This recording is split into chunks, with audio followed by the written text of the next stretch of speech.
Gobbolino the Kitchen Cat. One dark night, little Gobbolino was trotting along a lonely forest road. Then he saw an old woodcutter walking along in front of him, carrying a heavy load of wood. Feeling lost and lonely, Gobbolino was delighted to see someone, so he followed silently at the woodcutter's heels until they reached a tiny cottage. The old man threw down his bundle of sticks, and only then did he see Gobbolino. "Wow, where did you come from?" he said. "Perhaps you're hungry. Would you like a saucer of milk in my kitchen?" And he opened the door to the cottage. Gobbolino was amazed. In the kitchen stood Rosabelle, the serving girl who had looked after the Lady Alice in the forest tower. She was the woodcutter's granddaughter. "Rosabelle, what are you doing here?" shouted the old man. "Why aren't you with your lady at the tower?" Before she could answer, the girl saw Gobbolino in the doorway. "Send him away!" she screamed. "Send him away! He's a witch's cat. He made the tower fall down and he woke up the dragon. Turn him out, grandfather!" But the woodcutter picked up Gobbolino and spoke to him gently. "Is this true? Are you a witch's cat?" Gobbolino just gave a long, sad meow. The old man could not believe that such a pretty little cat could do anything really bad, and he refused to turn Gobbolino out. And although at first Rosabelle sulked and refused to talk to Gobbolino, after a few days she began to like him. Every morning Gobbolino sat comfortably in a chair while Rosabelle washed the dishes and cooked the dinner. And every evening she would ask her grandfather for money to buy a new dress. She begged and pleaded so much that at last he gave her a silver coin. Now Rosabelle had to wait for the peddler woman to pass the cottage selling her silks and satins. A few days later the peddler woman arrived. "Come in by my fire and have a cup of tea and show me your wares," said Rosabelle. The woman laughed as she tied up her donkey outside the cottage door. There was something about her cackle that made Gobbolino prick up his ears and look at her closely. "Only witches laugh like that and have such long, crooked noses," he thought. At last, Rosabelle chose a material the colour of pure gold, so bright that it glittered in the sunlight.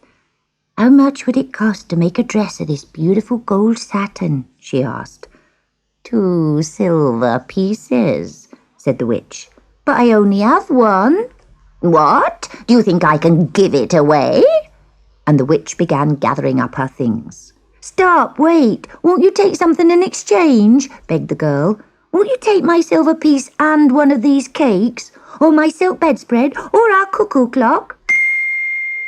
"Ha ha ha ha!" laughed the old woman. "I eat wild berries and I sleep in ditches and I tell the time by the sun and the moon. Don't offer me cakes or bedspreads or clocks.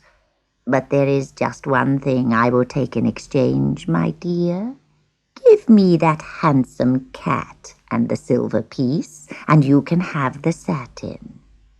"But the cat belongs to my grandfather," said Rosabelle. "He would never forgive me if I gave away Gobbolino." Well, never mind. I will be at the wooden hut on the edge of the forest for 3 days if you change your mind."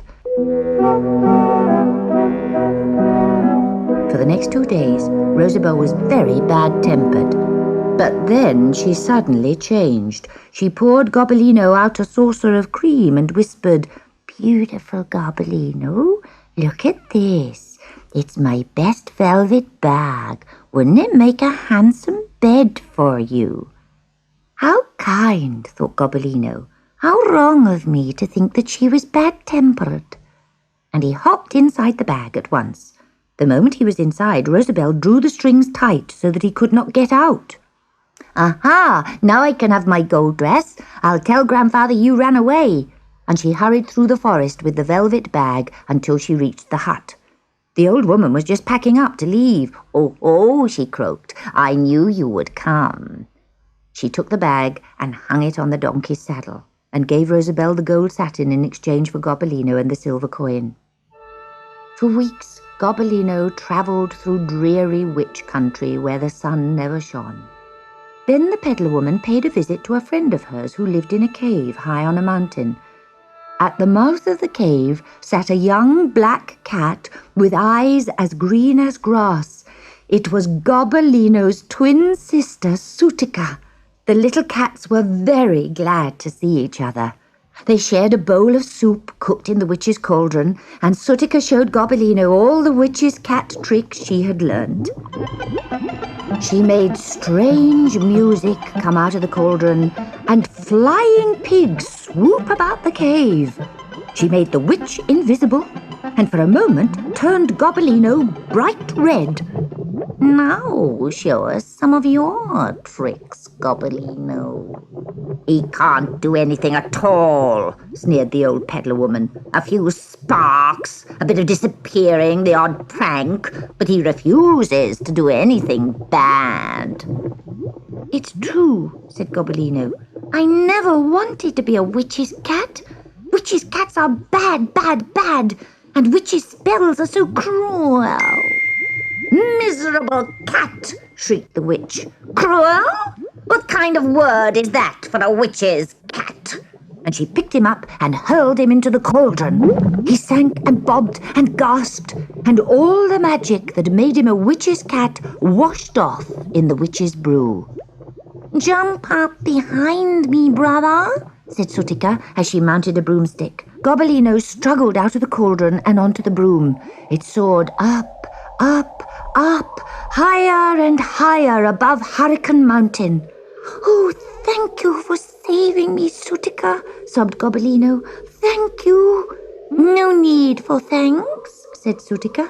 "After all, you are my brother. But you're a disgrace to the family, and I never want to see you again. I'm going to drop you now. It's time I was going home." The next moment she cried, "Jump!" and gave Gobbolino a little push with her paw. Down, down, down he fell, until he splashed into a cold river. "Oh, I'm drowning," cried Gobbolino. As a witch's kitten he had swum like a fish, but now he found he could only struggle and flap the water. Luckily, some children were playing on the bank. "Look, look," they cried, "a little cat! Quick, quick, get it out!" The boys ran to get a stick and fished out Gobbolino all dripping wet. "Oh," they cried, "it's Gobbolino, the kitten we rescued ages ago. Can you still blow sparks out your nose? Can you still become invisible?" He shook his head sadly, but the children still hugged him and carried him home. "Look what we found drowning in the river," they said to their father. "The witch's kitten has come back again." "Witches' kittens swim, they don't drown," he said. Then he took Gobbolino out of their hands and looked at him very carefully. "This isn't a witch's kitten," he said. "It's a common kitchen cat." "Can we keep him then?" "I don't see why not."